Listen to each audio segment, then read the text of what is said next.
into Speed World welcomes you live to Tucson Raceway Park for the second race of the NASCAR Winter Heat Series for 97-98. This is the NASCAR Featherlite Southwest Tour 200. Remember last week and what horrible weather we had? It rained virtually all day and it forced a cancellation of our first race in the series. Well, things are a lot different today. We have hazy sunshine, not warm but comfortable temperatures, and a bit of a breeze. But again, it's a lot better than the rain we had last week. Hi, everyone. I'm Bob Jenkins along with Benny Parsons. 26 cars have just fired up down below us. We've got a quality field, BP. I think Brian Germoni said it, folks. 26 cars, and I really believe that all 26 drivers can win this race. As a matter of fact, in the B main, there was probably 5 or 6 guys in the B main that could have won the race and had to run the B main. We've got like Brian Germoni, last year's Southwest Tour champion. We have Kelly Tanner, the 1997 Northwest Tour champion. Aaron Newport, a young man, 20 years old, from the that way throughout the field. Before we pared down the field through qualifications and the B main, we had 10 states represented and 1 Canadian province, with most drivers being produced by the state of California. It's interesting to note that Arizona had only 2 drivers show up here this weekend. And when you look at the top 10 in points from the Featherlite Southwest Tour in 97, you see that at least half of those guys had some pretty good luck here in Tucson. It does. You do good to do well here at Tucson. 5 of the top 10 in points had top 10 finishes here at Tucson Raceway Park last year. As a matter of fact, a couple of guys won races here. And a guy on the pole position is a very familiar face to the Winter Heat fans. More on that from Rick DeBrule. Mark Grosskreutz, the guy on the pole, he's on cloud 9 for a couple of reasons. Number one, this is the first time he's ever won a pole position in a tour race, either Northwest or the Southwest Tour. But more importantly, he gets to stay there. You see, last fall he was here racing at this track, and he qualified well, but he missed the driver's meeting. As a result, he had to start from the back of the pack. Now, he eventually finished 3rd. And he did well in Winter Heat last year. He ended up finishing 2nd. He didn't run much for the rest of the season. He kind of sat it out. He's got a sheet metal shop up in Spokane. Now, he does plan to run the Winter Heat again this season. I got to tell you, he's very, very strong on this track. Benny, Bob? And they're warming up here, and in a few more laps, we'll be ready to go. Let's take a look at the qualifying procedures that they follow here at Tucson. Positions 1 through 20 determined by time trials. The 21st and 22nd starting positions went to provisionals from the Tour. The 23rd spot went to a Repco Northwest Tour points leader. The 24th position to a Slim Jim All-Pro points man. However, there was no driver in that particular category, and so it went to another Southwest Tour provisional. And then the final 2 spots with the top 2 finishers from the B main that we had earlier today. We will run 200 laps here this afternoon. That's 75 miles, 2 100-lap segments. There will be a mid-rest break, and the crews will be able to work on the car. They can change 4 tires. Caution laps will count. All restarts are in single file. There will be no racing to the yellow flag except on the last lap, and the race will not end under caution. There will be at least a green, white checker. 26 cars and drivers are set to go. Here's a look at the starting lineup. Mark Grosskreutz on the pole position. Kelly Tanner, the Northwest Tour champion, is alongside. Second row, Aaron Newport and Kenny Shepard. Row number 3, Tony Tost and Jimmy Oberto. The 4th row, Kurt Busch and Mike Snow. Row number 5, Freddie Query and Jim Engelbright. 11th and 12th starting positions, Nipper Alsop and M.K. Kankey. John Dillon and Derek Gilchrist start 13th and 14th, and Matt Crafton in 15th. On the outside of the 8th row is Frank Adamo, then Eric Holmes, Brian Germoni, Mark Misch, Greg Rodman, who runs so well, Sean Monroe, Darrell Lamour, that's the fellow you're talking about that got the 24th spot, Bill Lawrence out of Canada, Frank Morosky is the fellow who got the 24th spot. And the B main winner was Ron Eaton, won many times in the Northwest Tour, and Michael Ray. We got some in-cars for you. We ride along with Mike Snow and the in-car camera provided by Lucas Oil Products. Their original car was not able to make it into the race, so they jumped into the Mike Snow car. There's Kurt Busch in the nursery car out of Las Vegas. And there's Kenny Shepard, America Online, riding along with him today. Here we go. The cars come out of corner number 4 and get the green flag. We're underway. Matt Crafton has a bad start as he's passed by several cars immediately. Meanwhile, we race down the backstretch, and Grosskreutz is trying to get the lead away from Tanner, but they're side by side at the finish line.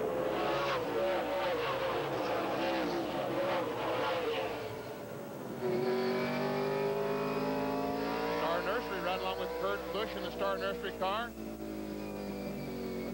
He tries to work his way towards the front end. 8th spot currently. There he is. That's Freddie Query, the 21 on the outside of him. 74 is Nipper Alsop. Oh, we got some trouble up in 3. Oh, several cars hard into the wall. We got about 7 or 8 cars that are going to be severely damaged. Craig Rodman is able to get through. Mike Snow, heavy contact, and there's the 17 car of Daryl Lamour. Jim Inglebright is involved. So is the 17 of Daryl Lamour, as you said. Eric Holmes is up against the wall, and we have parts of cars laying all over the racetrack up there in the 3rd and 4th turns. Let's take a look at what happened here. Going in the corner, and we see, looks like the Snow car just gets loose going in the corner. The 25 car looks like Mike Snow gets loose going in the 3rd corner. Actually, he was a little bit wide getting in the corner. There might have been a little bit of debris up there. He hung the right rear end, and around he goes. Kind of blocks the racetrack. And another angle. There, so he gets in a little bit high, but the 19 Tony Toast is already. I think Snow got in a little bit too high. Let's go down to Rick DeBrule. Looking forward to this race. Yeah, we're looking forward to it. And Let's talk about what happened on the track. I think we lost the drive line or transmission, so I don't know. A little too painful. Now, this was the first time you were going to go for a long distance in this race. Yeah, this is our first long distance race, so, you know, things happen. We just had bad luck. The team's going to work underneath the car, trying to do what they can to fix it. They'll tell him soon whether he's going to be back in this race. They got a lot of work to do, and so do some other crews, because of about a 6 or 8 car crash up in turns 3 and 4 in the early going of winter heat here at Tucson. Back in a moment. NASCAR Featherlite Southwest Tour race. We're under caution right now. We got a multi-car tangle up in turns 3 and 4 early in the event. We'll take a look again at what happened in this accident. Going in turn 3 and watch and listen. Man. We'll watch on the onboard camera with Mike Snow and just see what happens down the backstretch. Once again, listen.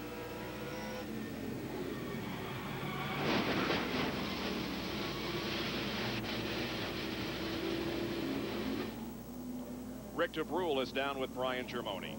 Very disappointed, Brian Germoni. Before the race, we were talking, you were saying it didn't really worry you to start in the middle of the pack, unless, of course, there's an accident and you got stuck in it. Oh, man, just, we're going so fast and things just happen, but we got in someone's fluid and went up and hit the fence, but just, it's really unfortunate. The guys did a good job. Roger Brack and the Corporation did a great job. Just too much damage to the front end? Yeah, well, we'll try to get it back out there. We're here to race and have a good time. We'll get back out there, but just it's short track racing. We love, we want to be here. We want to represent the tour really well, and we'll be back next time, that's for sure. Brian Germoni not going to give up. We might point out that this is not a points-paying race for this series. They will not begin their series until January, when they race here at Tucson Raceway Park. So Germoni really hasn't lost anything except maybe a little pride and a race car. I mean, they're here to strictly race this afternoon. That's what they're here for. And, I talked about Mike Snow and what might have caused him to spin. And then we heard the interview with Aaron Newport, who said he lost a drive shaft. Also talked to Brian Germoni. So that's what happened to Mike Snow, the 25 car. He goes in turn 3. When the drive shaft came out of Aaron Newport's car, it slung transmission fluid on the racetrack, and that's what he got in that caused the spin. As you can see, Snow's car is on a rollback, and the number 1 car of Eric Holmes is still up against the wall in turn number 3, and it could be they have to get it off with a rollback also. So it's going to take a little time for this thing to get cleaned up. We'll take a look at a field summary here as 11 laps have been completed. Kelly Tanner has taken the lead from the pole sitter Mark Grosskreutz, and there you see the rest of the top 15 at this point with the numbers in parentheses on the right where they started.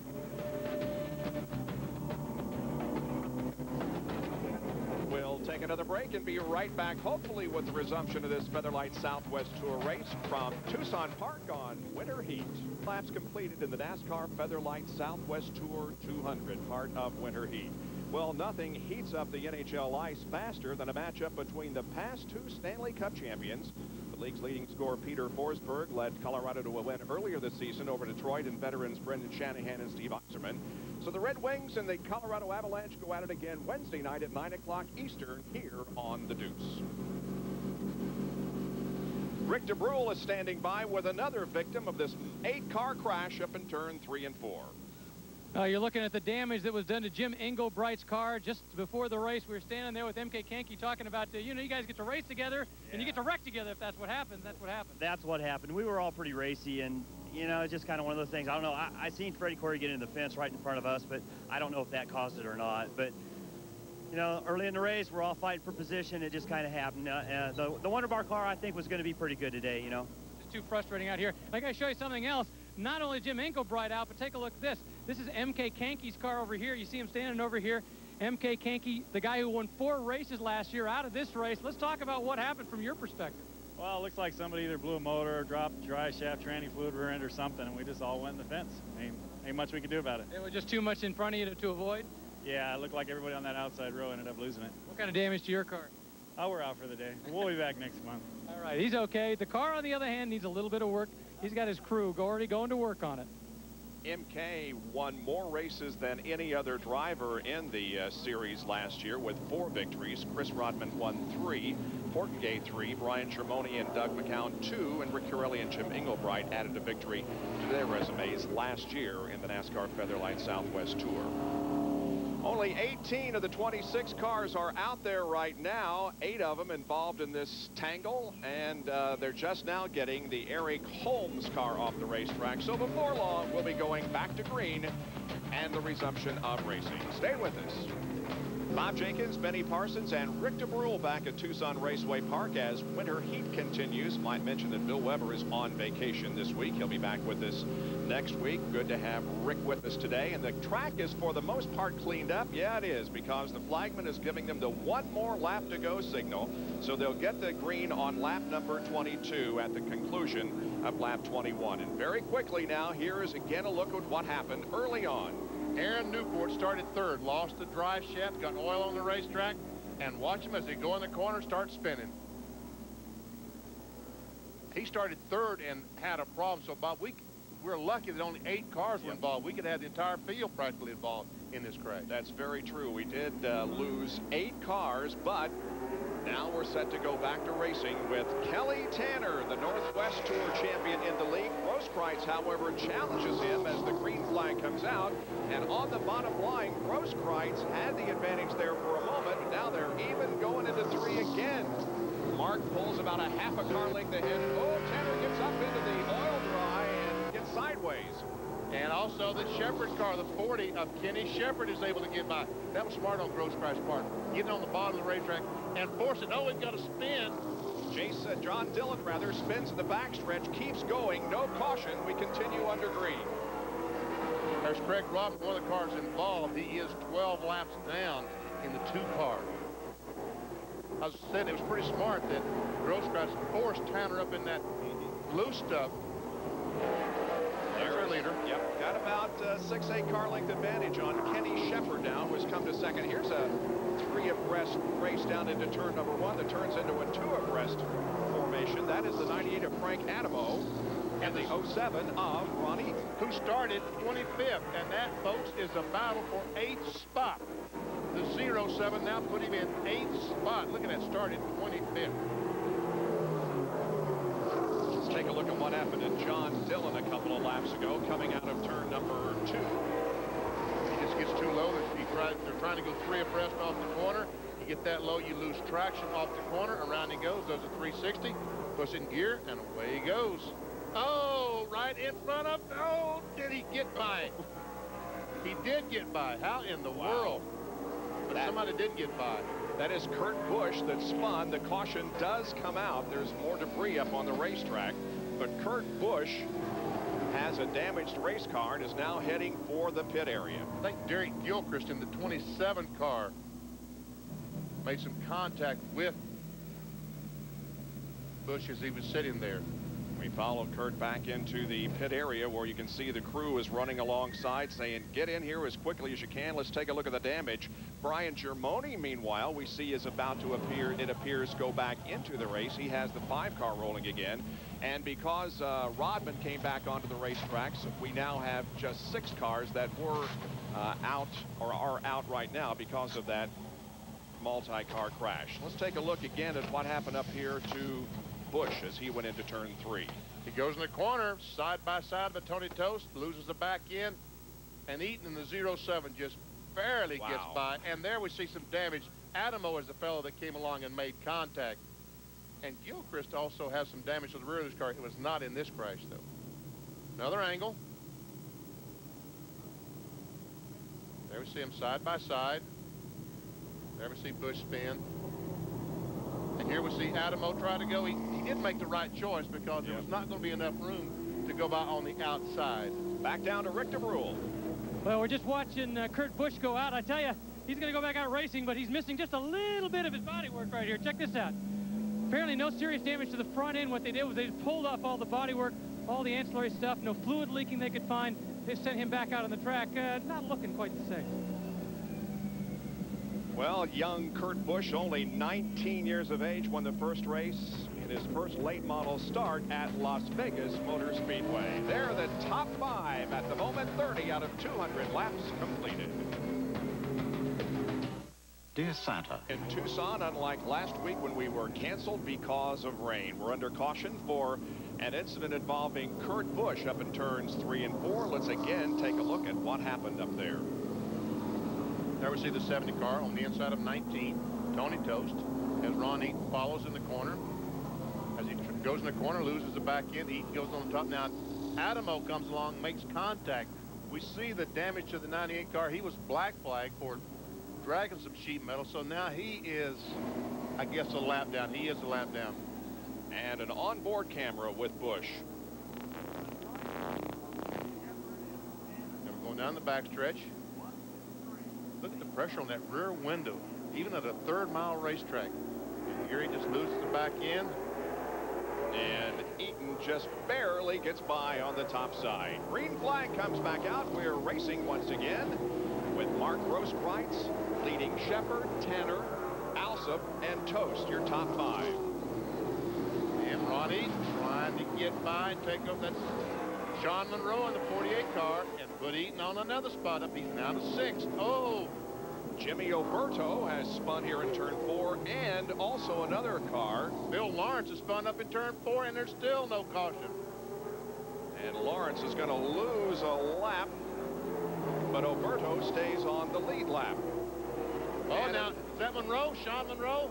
Yes, it is. Down in turn 1, he is way off the track and has the car going again. So again, there will be no caution. He probably kicked up some dirt, though, in that area. We'll watch the cars as they go through. Everybody looks to be okay. And now Oberto also loses a lap.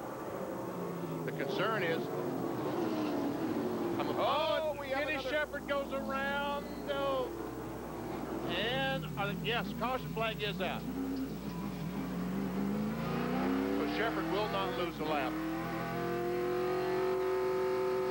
And Sean Monroe will remain in the lead lap. Yep. Wow, well, we've had a series of accidents here in the first few laps that has slowed our pace. 40 laps completed. Like I said, these guys are here for one thing, to race. And boy, are they doing it. Let's take a look at what happened to the driver from Malibu, California, who cleans swimming pools when he isn't racing. That was Freddie Creer right behind him in the 21 car. Tell you what, Sean's lucky he just missed that big tire. That would have done some damage to his car. And now what happened to Kenny Shepard up at the other end of the racetrack? It's the blue car there. Gets in the corner and, ooh, a little bit too hard. And once again, Ron Eaton barely able to squeeze by. So that's 2 bullets that Eaton has dodged here in the first 40 laps. That has put him up in the 4th position at the moment. And he started way back in 25th, gaining entrance into this race by winning the B main. There are the top 5, and there are the top 10 after 41 of 200 laps. Riding with Kenny Shepard here at Winter Heat, the Southwest Tour, 245 laps completed. Kenny was involved in an incident just a few minutes ago. Let's take a look from the onboard camera. Going in turn 3. Oh, and around he goes down in the dirt. Stayed on the lead lap, however. There he is. And he's in 12th position. You know, we got a radio with Kenny. Let's see if we can find out what happened to him. Kenny Shepard, Benny Parsons up to ESPN. You got me? Well, it worked earlier, didn't it? Kenny Shepard, Benny Parsons, you got me? Yeah, Benny, loud and clear. Go ahead. What happened going in turn 3, Kenny? Well, we got a great race car, this new sponsor, America Online, and all this stuff, and, you know, there's a lot of oil out here right now, really fast. The 29 car got in between myself and the leader. I probably should have been a little more aggressive with him. I wasn't. He checked up real hard. I leaned on the brakes, and this is so darn slick down here, got out from under me. We got a good race car, though. We're going to put this sponsor back up front. Okay, one more to go. Good luck. One to go at the line.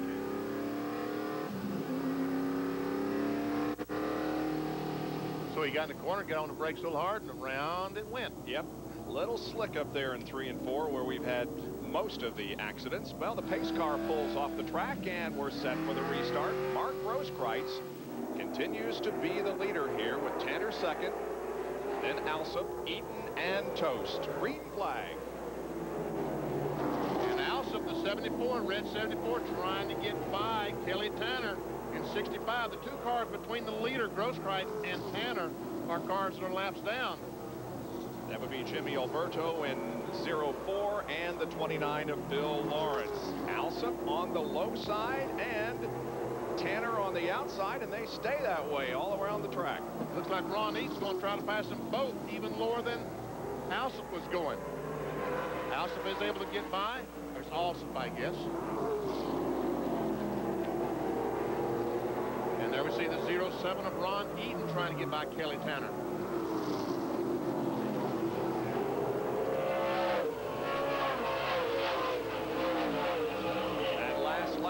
Leader Mark Grosskreutz at 87.114 miles an hour. Everybody else was in the 86s and 85s that last lap. Alsop 74 is able to get by the lap car of Alberto. Boy, Ron Eaton has just done a heck of a job since the start of this race. He started way back in 25th position. By the 11th circuit, he was up to 12th, and now is at 3rd spot. You know, Ron Eaton told me this morning he had some eye surgery. We were talking about his golf game and how much better he can putt now. By having the eye surgery, it looks like he's making him a better race car driver. Sure does. Back in 1995, he was the NASCAR Repco Northwest Tour champion. Finished 3rd in that Tour point standings in 96. And a battle for 5th on back here down the backstretch. That's Tony Toast in the 19 car running in 5th spot. The white car is Freddie Query. And Gil Christ in the 27.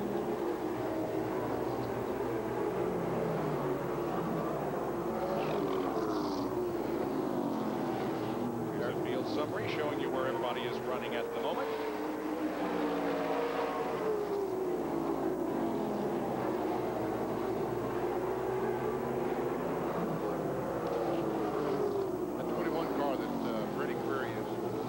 That's not a car from the East Coast. It's one of the cars on the West Coast here. We called him and asked him if he'd like to. He was in this area of the country, been testing a truck for Walker Evans. So he said, sure, I'll go down to Tucson and run. And glad he's here. 14 cars on the lead lap. Ronnie, 8 laps completed, sorry. Ronnie's now getting a challenge from Kelly Tanner on the inside. Battle for 3rd position. Also was running in 2nd. Grosskreutz is the leader, and then Eaton in 07 and Tanner in the 65. You know, the Northwest Tour has been very well represented here this afternoon. The first 3 out of the first 4 are regulars on the Northwest Tour. Repco Northwest Tour, Grosskreutz, Eaton, and Tanner. Tanner the champion the last 2 years. Matter of fact, if It was the first time in history that a driver had won back-to-back championships in the Northwest Tour. Kelly Tanner able to accomplish that the last 2 seasons. Sponsored by Yoshita. Yoshita, they make cooking sauces, so naturally I would know that.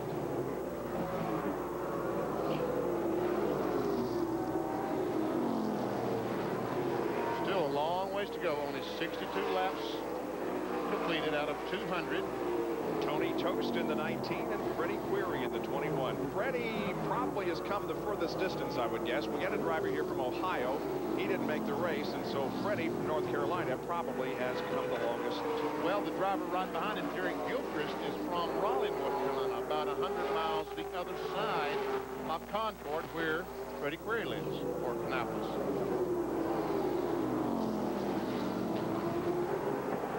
Once again, this battle between Eaton and Tanner is a good one for 3rd spot. Tanner takes it from Eaton.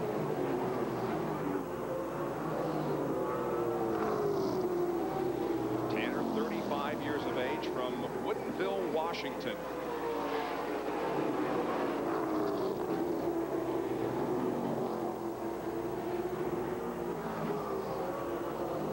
At the halfway break at the end of 100 laps, the cars, of course, will go back for any work that the crews want to do on them. And they do have 4 tires that they will be able to change during the halfway break. We talked about Ron Eaton's 07 car having to run the B main. And he said, you know, if you can make it into the feature event, that's really not that bad because, oh, we got Jerry Gilchrist is spun up in 3 and 4. And he continues on, no caution.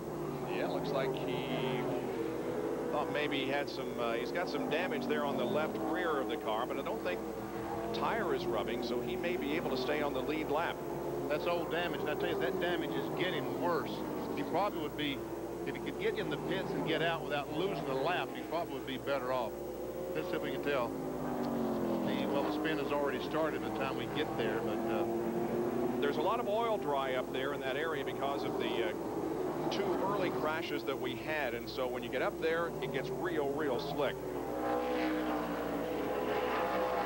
Here's that battle for 3rd place once again, Tanner and Eaton. As a matter of fact, if we'll see the 4 cars in line, they're all battling for position, 3rd, 4th, 5th, and 6th.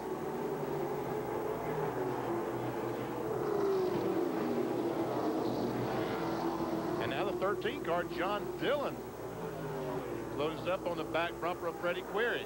He's recovering from an early spin over on the back stretch. Let's go back to Rick DeBrule in the pit area. I just want to talk about Kelly Tanner. The intriguing thing about Kelly, his dad is the guy who builds his engine.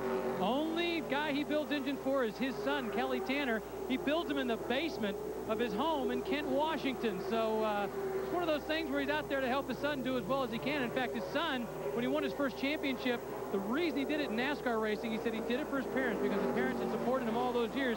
Not to mention the fact that his dad built his great engines. And his dad is 72 years old, building those engines in the basement. And once again, Eaton and Tanner are involved in a great battle. A car spun up in turn number 4, has backed down into the infield. That is Michael Ray, who was the other driver besides Ron Eaton who transferred to this race from the B main, and he gets going again. But there goes the leader, Mark Grosskreutz, by.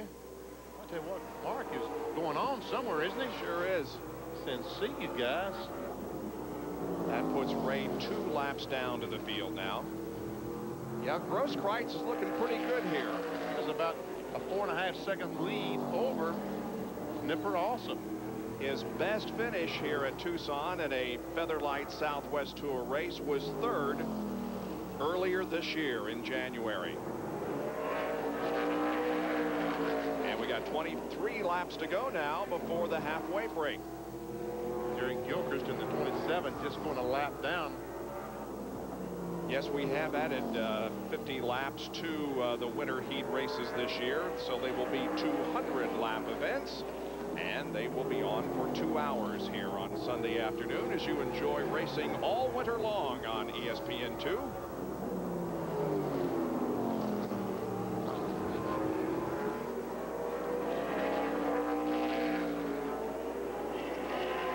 Grosskreutz from Spokane, Washington. Meanwhile, it looks like that Dillon has continued to go forward, and now he takes a spot away from Tanner. He has survived the spin, and he has passed some quality race cars. Freddie Query, Tony Dost, and now goes by Kelly Tanner and is trying to go by Ron Eaton.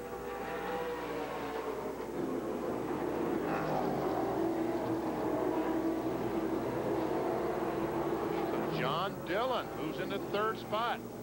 Remember, he spun over on the backstretch, did a 360 and kept going, didn't lose a lap, and boy, from that point on, he has just been on a tear, moving up to 3rd position.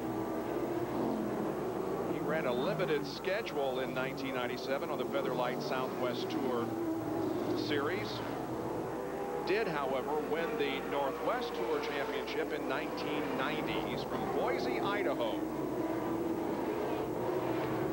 So we're nearing the halfway point. 82 laps out of 200 complete. Mark Grosskreutz continues to set the pace.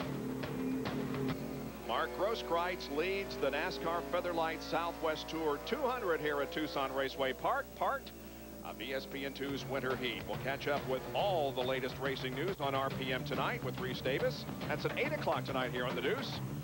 Reports from the truck banquet in San Francisco. An interview with the champion for this year, Jack Sprague. Also, the IRL cars are testing down in Orlando for their season opener a little over a month away. And Al Unser Jr. in the driver's seat. That's RPM tonight at 8 o'clock. How about this battle for 2nd spot? John Dillon, the red 13.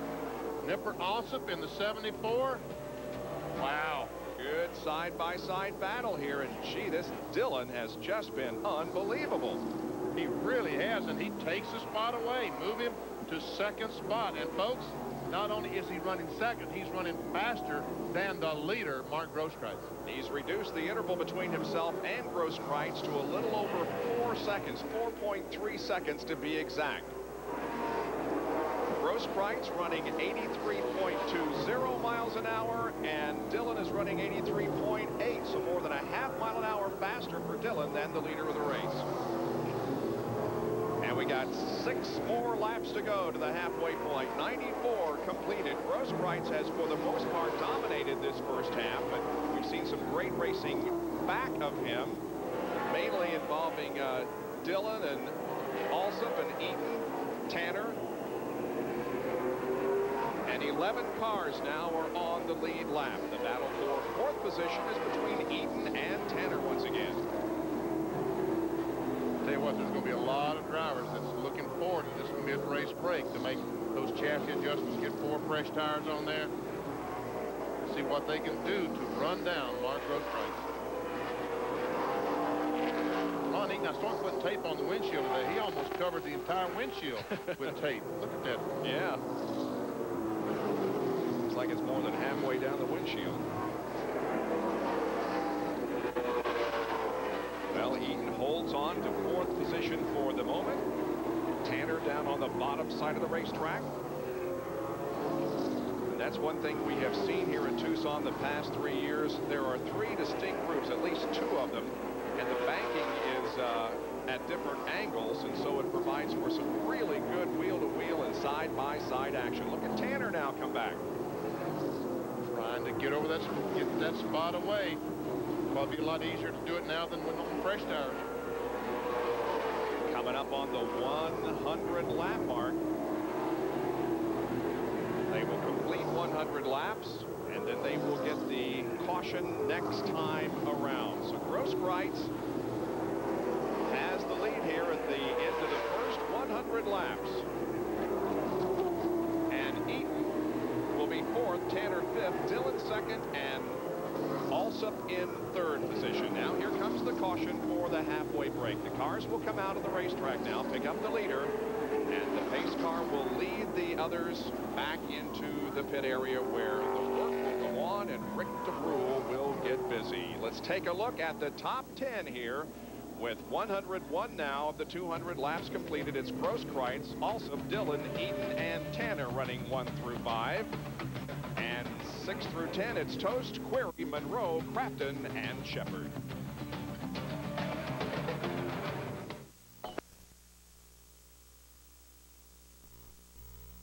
Here on ESPN. ESPN2. 6 races, actually 5 this year because we got rained out last weekend. And this week, it is the NASCAR Featherlite Southwest Tour event. And the cars have completed their mid-race break and are about to go back to racing. Now, earlier today, we had a race involving the Ultra Spec trucks. And Jimmy White emerged from his truck as the winner of that event. He waged nearly an all-event race with Larry Ragland, who comes here from the Desert Off-Road Series. Frank Steiner finished 3rd, Steve Smith 4th, and Kenny Shepard finished 5th in that race involving the Ultra Taya Spec trucks. All right, a couple of laps. Get everything back up to speed, all the fluids back up to temperature, and we'll see what changes have been made. And you know, some of these guys will be going, that ran so well in the beginning, will be going backwards on this second 100 laps because it's just not going to work out. And there's some guys that were just so-so in that first half, will probably go to the front. Now, it was interesting to hear Ron Eaton say that he set up his car real loose to get to the front. Now, what's that all about? That really was because he wanted to run the bottom of the racetrack, and we saw him early on the very bottom of the racetrack. Once he got there, we also saw that he kind of stayed. He could not run on the top of the racetrack. This is a multi-bank racetrack. It's 3 different banks. I think it's 6 degrees, 9 degrees, 12 degrees on top. You can run all those spots, but the preferred groove, the best place to run on the racetrack is the top groove. And as Eaton said, he really truly was not competitive in that top groove where he needed to be. So now he's tightened the car up, and we'll see what he can do. He begins this second half in 4th position. It's Grosskreutz, Dillon, also Eaton and Tanner. The top 5 as the green comes out, and we are back to racing. We see a couple of lap cars between Dillon and Grosskreutz. Kurt Busch in the 70 and the 29 of Bill Lawrence.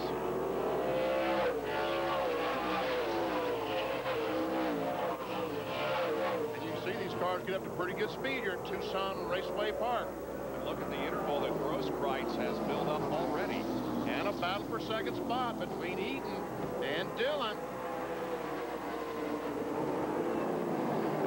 He said his car could run on the top of the racetrack, so what happened? He goes to the bottom of the racetrack. Exactly. There's traffic up ahead, though. You see the car splitting. Kurt Busch in the 70 car, or trying to. And it looks like that Eaton got through and Dillon didn't. Yes, Eaton got through on the inside. Now he got, the Dillon car almost caught in the middle of a sandwich between the 70 and the 29 car of Lawrence. Yep. Now Dillon is getting a challenge from Alsop in 74.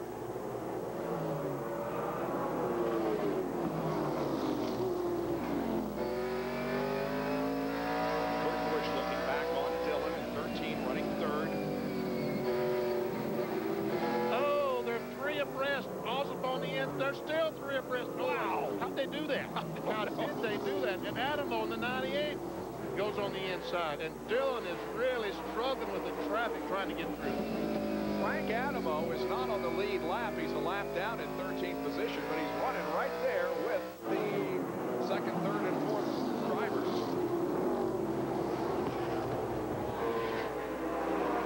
Everything also been 74 trying to get by the 29 car off Bill Lawrence. He does that.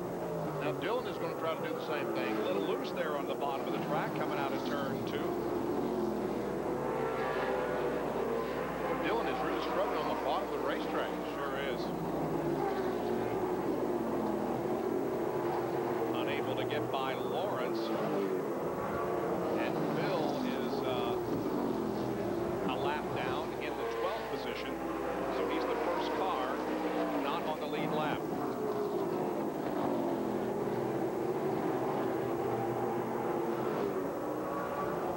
And now Dillon works himself clear of that battle he had with Lawrence, and he sets his sights once again on Alsop.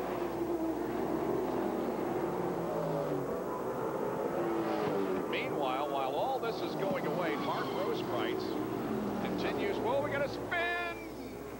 Boy, Jimmy Alberto just missed T-boning the 98 of Frank Adamo, who spun down in turn 4, and Frank, it looks like is going to get headed in the right direction as Grosskreutz comes along and puts another lap on him. Caution flag. I was about to say that Grosskreutz was driving away from the rest of the field. His lead over Eaton in second position is only about 2 seconds, and then there's... Oh! Some contact between Dillon and Alsop, and Alsop smashes the wall on the backstretch hard, and he is off the pace as Freddie Query goes by and takes the spot away. Tough break for Alsop. Looks like he may be going to the pits. He's up on the entrance lane to the pit area, and yep, Nipper goes back into the pit area after running so strong. There is the leader, Mark Grosskreutz, with about a 2-second advantage on Ron Eaton. Man, tough break for Alsop. Well, let's take a look at what happened, VP. Coming off the second corner, the 13 car. I'm sorry, this is Frank Adamo, the 98 car. This is a spin. And that was Oberto almost getting collected.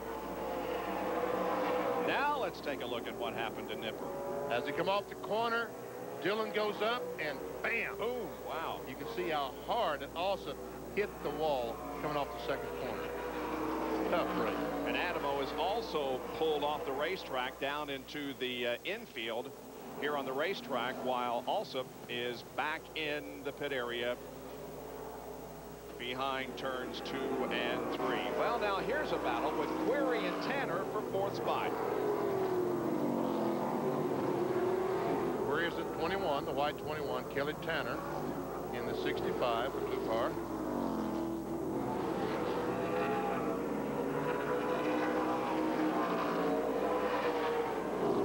Sean Monroe is in 48. 19 is Tony Toast. Battle for 6th spot.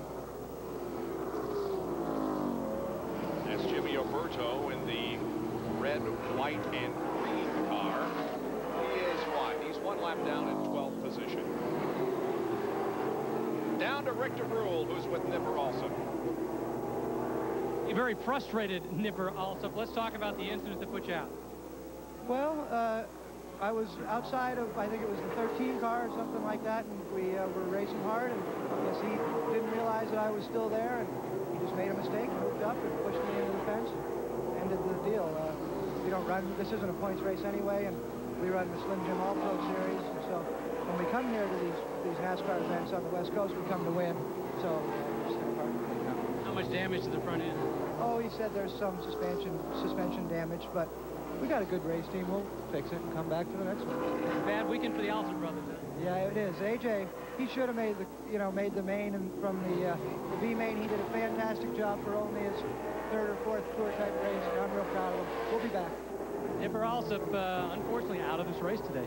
He's finished 9th in the Slim Jim All-Pro points for the last 2 years, 96, 97. And VP, all of a sudden, that interval between 1st and 2nd is no longer 2 seconds. It's less than a half second. And in fact, it's a matter of car lengths. Sure is. The 07 car of Eaton has caught Grosskreutz, our leader. And there's a battle for 3rd spot between Dillon in 13 and Query at 21. So these two battles are separated by about a quarter of a racetrack, but both are good as Eaton continues to nip away at the heels of Mark Grosskreutz.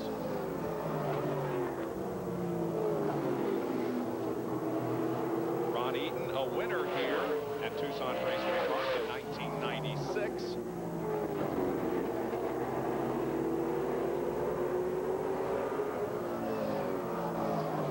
Grosskreutz in the 72 trying his best to be smooth, trying to save the tires, to keep that grip on those tires as long as he possibly can. There's still 70 laps to go.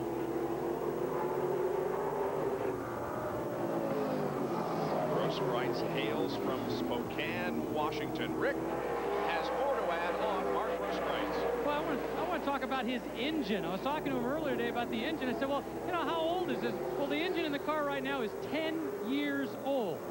I said, well, okay, how many rebuilds you had? He said, well, I'm up to maybe 4 or 5 now. I said, well, how many races on this engine? He says, well, I don't know, I lost track. Whoa, Rick, we got a problem here as both of them spin here on the main straightaway. Both Grosskreutz and Ron Eaton have spun, and the caution comes out, and now we have a battle for the lead as Query and Dillon? And I believe Query is going to have the lead. Well, I don't know how they're going to rule this, because if they go back to the preceding lap, I don't really know how they're going to. They don't race back to the caution. I think that Query might have taken the lead coming off the second corner about the time that the caution flag waved, and they go back lead left. Watch this what happened. Yeah. Come off the corner. I think that's Kurt Busch in front. No, I'm sorry. It's Kenny Shepard in the 40 car, and those cars were trying to go split that car, one on the inside, one on the outside, and they made contact. Eaton came up, hit the 72 hard in the left rear. Both cars go around. Grosskreutz was able to get his car going faster than Eaton, but then Eaton spun again. But I think he is in the lead lap. NASCAR tells us that Dillon is the leader. John Dillon is the leader of the race, with Freddie Query in the 21 car in second spot. They do not race to the caution here, as Benny said. That means the field is frozen when the caution comes out. And that means that the last time they crossed the line prior to the caution, Dillon had the advantage. And so that's the way they will restart when we go back to racing in just a moment. Tanner will be third, Grosskreutz fourth, and Sean Monroe in fifth. Bums, the one and only Brooklyn Dodgers, come to glorious life again in 5 new home videos. Roy Campanella, Pee Wee Reese, Duke Snyder, Jackie Robinson, and the last trout. Kenny Shepard, and we'll also listen to his spotter. The leader, let it go to the outside, let it go. Never mind, he got taken out by somebody else. Oh, man, he got taken out by someone else. So Eaton and Grosskreutz were the ones involved in the incident. Grosskreutz back to fourth, and Ron Eaton back to 8th position as John Dillon in car number 13. And by the way, he started in 13th position, and we talked to him last evening before dinner, and he said that he felt this 13 combination was going to be lucky for him here today. So far, so good. And here's Kelly Tanner diving down to the inside, trying to take the spot away from Freddie Query. That's Tanner, the blue 65, Freddie Query, 21. Oh, and Grosskreutz is loose again, and sideways through the corner. He goes down into the infield and kicks up a little dust. And Mark Grosskreutz, who led from lap 23 to 130, now has all kinds of problems. Wow. Meanwhile, up front, look at Freddie Query right on the heels of Dillon. Tanner runs into third spot, and Gilchrist fourth. Oh, the 7 car is a lap down. I beg your pardon, 11th position. So it's the first 3 cars there that are battling for the top spot. There is a battle for second spot. Kelly Tanner, 65, dives to the inside. He's going to give it a shot. Making a little headway, maybe.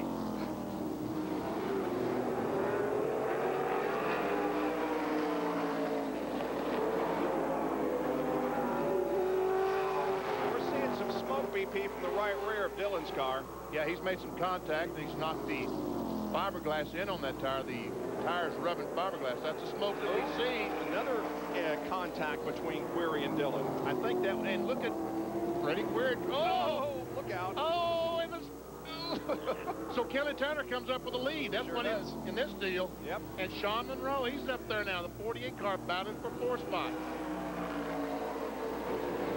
That's Monroe down on the bottom of the racetrack as he tries to get by Dillon, the 13, Freddie Query. Oh, and around goes the 13, and I think Sean Monroe made contact with him. Somebody did. He got his back bumper torn off. So John Dillon, who led there for a while, encounters difficulty, and so did Sean Monroe. And the 07 car. And he just shed his bumper, Dillon did, back in turn number 4. So the caution does come out. The NASCAR officials will quickly go to it and retrieve it from the track. And Ron Eaton headed for the pit area, didn't he? Yeah, he made some heavy contact with the outside retaining wall as he tried to dodge those cars. And Freddie Query has been black flagged. Really? Wow. Yeah. I guess that they're saying right there that he runs in the back of Dillon, the 13 car. And there we see Monroe making the contact while he spun. Now watch the 07 right there. Yep. That's Eaton as he goes by making heavy contact with the outside retaining wall. So up front has not been the place to be recently. Here it is from another angle. There is Dillon going around. He goes up the racetrack, and here is Sean Monroe. And again, Jimmy Oberto manages to miss a crash. So now the 21 car is being black flagged, stops at the start-finish line. Yep. So I guess we would call that the penalty box in NASCAR Winston Cup racing. And so Query will apparently go to the end of those cars on the lead lap. We got all kinds of angles of this thing, Benny. Wow. And there we see the contact. And there we see the 07 right there of Eaton making heavy contact with the outside retaining wall. Down to Richter Brule. Well, we are down here with Ron Eaton to talk about it's been a pretty eventful second half of this race. You had a couple of. Let's talk about the last one that knocked you out. Well, the thing is, my radio guy said go high. I couldn't see the cars going everywhere. I started to see the one go down low, and I didn't realize when it was coming high. Went up high, and I just not quite enough room. I thought we could get it. Couldn't make it. We just caught the right front tire on the wall. Now, you were also duking it out for the lead with Grosskreis for a while there and went around there. What happened that time? Well, we got underneath the Grosskreis, and he was trying to squeeze me down. I was trying to hold him up a little bit, and we caught wheels, and we went down in the infield, and I actually did something to the right rear of the car, and the car started running loose. So when I got back on the racetrack, something was bound up and come around, and the car wasn't quite as fast when we got it back on the racetrack. Ron Eaton, unfortunately, out for the day. What was potentially a great run is done. Freddie Query's already come through, run through the pits, gotten his black flag penalty. Ron Eaton gets out of the car. We're getting ready to go racing after a quick break here in Tucson. As you rejoin us, we are set to go back to competition. This will complete lap 152, green on lap 153. And at the front of the field is Tanner, the 27 car of Gilchrist, trying to get his lap back. And speaking of getting a lap back, 21 car of Freddie Query went to the pit area to observe his black flag, and now comes out a lap down in the 11th spot. And you know, a name that you probably have not heard all day today is in second spot. Matt Crafton, 21 years old, I believe the young man is. Did a great job at Sears Point last year and is currently running in second spot. There's the third place car, the blue 19 of Tony Toast. There's Tony Toast as he goes by Jimmy Oberto. And there's Crafton, the 46. He's only 21 years of age, hails from Tulare, California, and is a Rookie of the Year contender, was a Rookie of the Year contender in the NASCAR Featherlite Southwest Tour in '97, and finished second, as a matter of fact, to John Metcalf. And don't look now, but it looks like he might be gaining on that 65 car of Kelly Tanner. I think you're right. It's less than a half second between first and second here. You should take a look at the top 5 in rookie points in the NASCAR Featherlite Southwest Tour Series in '97. And Matt Crafton, and you don't see many of these on short track Saturday night, has a Ford. That's a Thunderbird that he's racing out here. I think it's the only Ford in the field today. His best finish was 5th in the California 200. But the best thing about Matt is his mom and dad, Danny and his mom, carry bulldogs with them when they go, so we had to go by and visit the bulldog this morning. Those things are fascinating. English bulldogs, male and a female. Matt's best finish here at Tucson in 3 appearances, 13th earlier this year. Right now, the interval between himself and Tanner, the leader of the race in car number 65, is just a little more than a half second, 59 hundredths of a second, as a matter of fact. And they're both running about the same speed. Last lap, 84.666 for Tanner and 84.61 for Crafton. Gilchrist in 27 is really wanting to get that lap back because he knows he's got a pretty good race car right now. And the way the field is spread out, he could get back to the lead lap. He could probably pick up 2 or 3 more spots. It's right now in 9th, lap down. Yeah, he can probably work his way back up, maybe even to the top 5, but he's kind of fast as leader. By the way, Mark Grosskreis has moved back up to 4th position. There he is in the 72.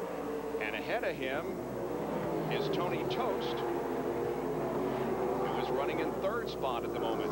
And right behind is Sean Monroe, the 48. The Surfer dude is in 5th spot. Go, Sean. There he is. Turn that steering wheel, baby. Blue and white with the yellow number, 48, Sean Monroe. Grosskreutz, as you see, led more than half of this race before trouble began. There was an incident between himself and Eaton, and now there's contact between Monroe and Grosskreutz. And Sean going up the hill.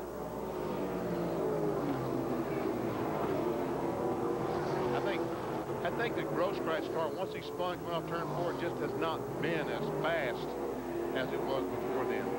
More on Sean Monroe from Rick DeBrule. Well, we were just calling him the Surfer dude. I just want to tell you what his pre-race ritual is. We were down on the grid beforehand. All the other drivers looking very pensive doing their thing. Sean has got a CD player, headphones in his ear. He's listening to the Stone Temple Pilots rocking out before he gets in the car. Got to get the blood properly pumped, he said. I've heard of them. The people that he had in his headset last year, I never heard of. No, I've never heard of either one of them. So. Well, he's alongside Grosskreutz now in the battle for 4th position. Looks like Sean's going to come out of the corner with the advantage. Now Grosskreutz will try to dive back to the inside. Can't make it. So put Monroe up to 4th spot. So now it's Tanner, Crafton, Toast, Monroe, and Grosskreutz, your top 5. The others on the lead lap, Moransky, Shepard, and Dillon. We haven't talked much about Frank Moransky, but he is up to 6th position at the moment.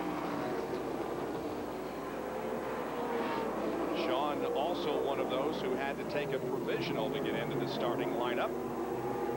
So we've got less than 30 laps to go here at Tucson Raceway Park in our first winter heat race of the year, the NASCAR Featherlite Southwest Tour 200. 24 laps to go here at Tucson Raceway Park in the NASCAR Featherlite Tour 200. There is the leader of the race, car number 65, Kelly Tanner, Repco Northwest Tour Series. Started outside the front row and is currently up front with about a 1.5-second advantage now on Matt Crafton, who has dropped off the pace a bit. Puts John Dillon a lap down in the 13 car as he's struggling.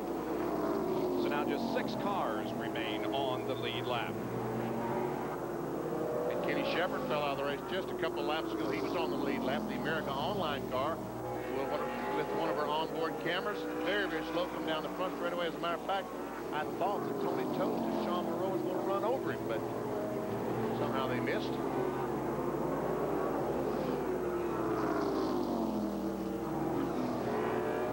So if Mr. Yoshida up in Seattle is watching today, congratulations.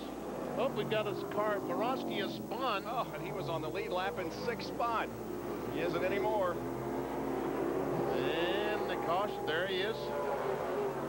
He gets going again, and now the caution comes out. Oh, man. New sponsor for Moransky this year, Terry Lumber out of Southern California. Well, he lost 2 positions because of that little incident. He's now a lap down in 9th spot.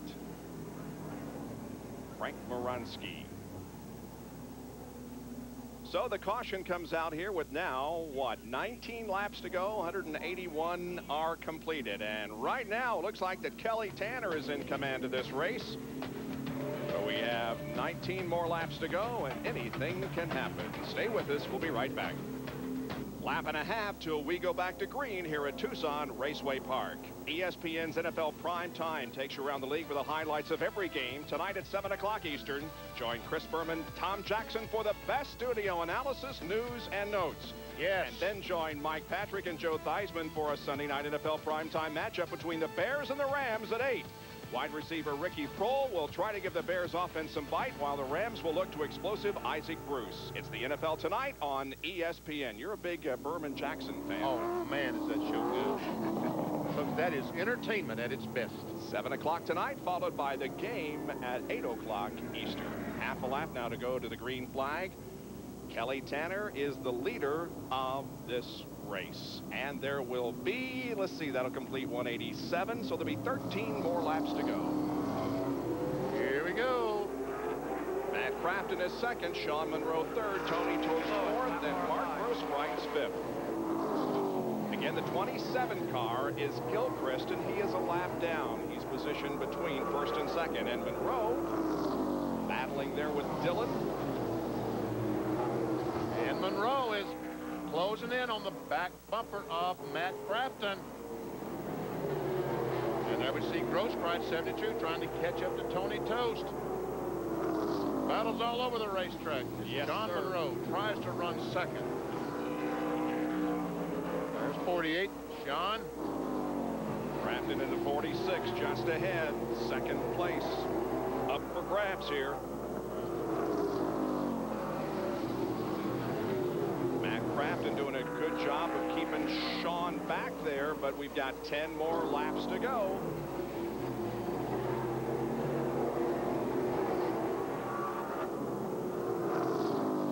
Sean Monroe's best finish here at Tucson was third earlier this year. This is his 5th start in the NASCAR Featherlite Southwest Tour Series here at Tucson. Right now, Sean Monroe has a good race car. It's going to take all Matt Crafton can do. I started to say all of his experience, but he doesn't have any, so. Monroe got a little bit high there in the 3rd and 4th turns last lap and may have lost a little bit, but once again closes in on Matt. Meanwhile, Tanner continues to lead now with 7 laps remaining.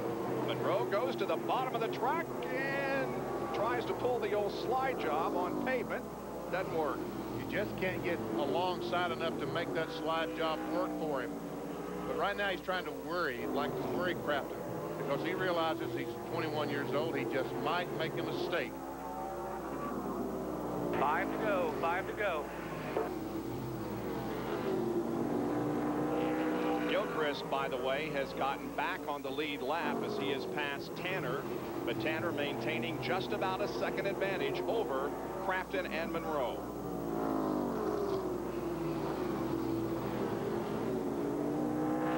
As a matter of fact, these cars might be as fast as Tanner right now, but it's hard to be offensive when you're trying to be so defensive. That lap, the fastest car was Matt Crafton at 83. You get behind him and try the same thing in the next turn, Sean. Trying to do that same thing. Coaching from Just Sean about had him. Spotter. Same thing. Is this what the same thing was down at the bottom of the racetrack? A little bit of contact.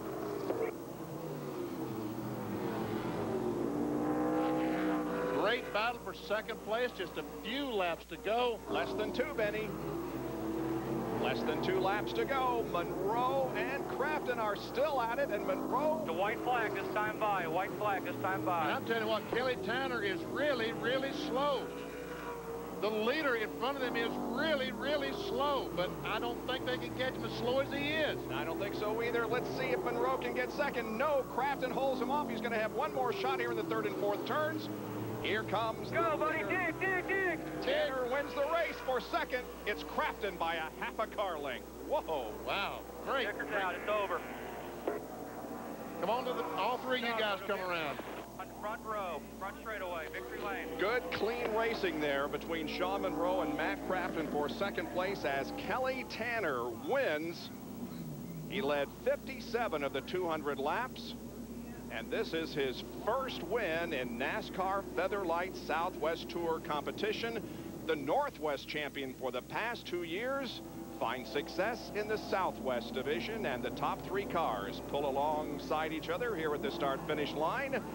This is our makeshift victory lane. Rick DeBrule will be down there to talk with all 3 drivers in just a moment. Kelly Tanner, the driver of the number 65 car, emerges as the winner here in Winter Heat. Back in just a moment. Winner of the race. Down to victory lane, here's Rick. Kelly, we got to start off. Congratulations, Kelly Tanner. Earlier today, you were talking about the fact yesterday was too sunny for you. You needed just a few clouds out there. It's been pretty cloudy. It treated you well. Yeah, the good Lord took care of us there on the cloud. Just enough overcast to keep the car good. But last 15 laps there, this Yoshida Chevrolet was getting a bit loose. Yeah, we noticed you were sort of losing a little bit to that pack in the back. Was it worrying you? Did you think you were going to be able to hang on to it? When he showed me 5 to go, we got a little bit conservative there. And, you know, if there was 15 laps to go, I don't think we'd be standing here in winner's circle today. Now let's talk about the fact that we've seen a lot of the people who were leading this race or running at the front of the pack spinning their way out, and you managed to hang on. Well, Doug just said, you know, Sonny says just keep it in the top 5 the first half, and he says we'll get in the second half, and he just kept me calm and told me to keep on top of the racetrack, and we did it and it worked out. I mean, when I had to get on the bottom there a few times, you could tell it was loose down there. I saw you looking around for your dad. Has he shown up yet? I haven't seen him yet. You know, when you're 72 years old, it takes a little longer to go a mile across the racetrack. But my hat's off to him. This motor bailed us out many times today. Congratulations, Kelly Tanner, here and winning this race.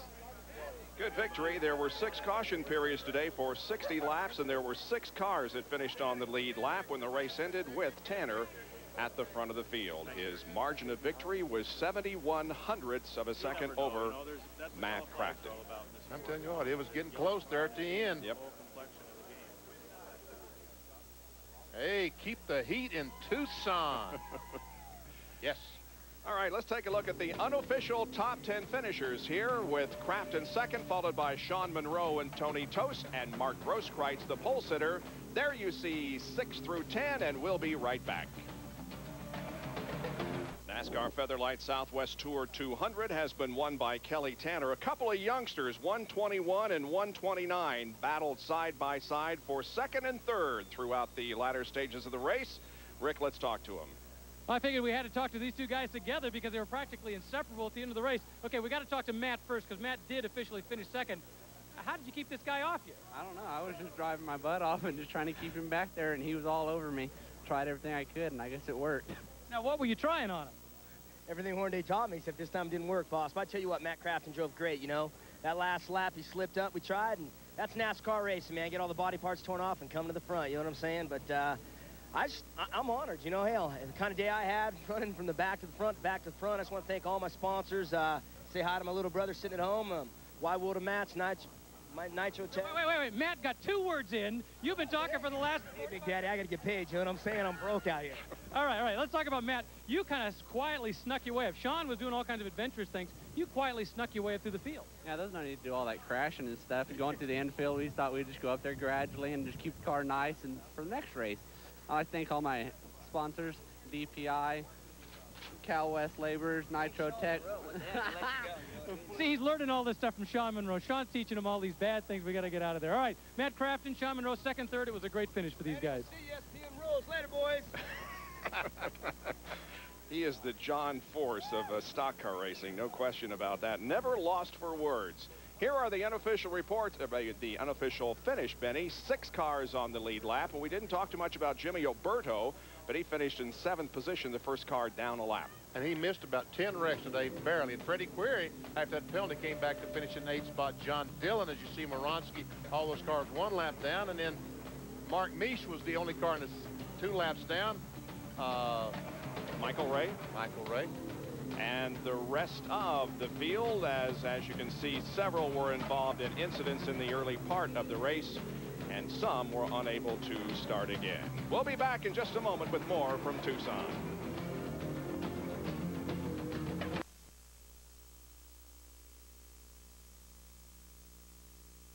But right now we have sunshine.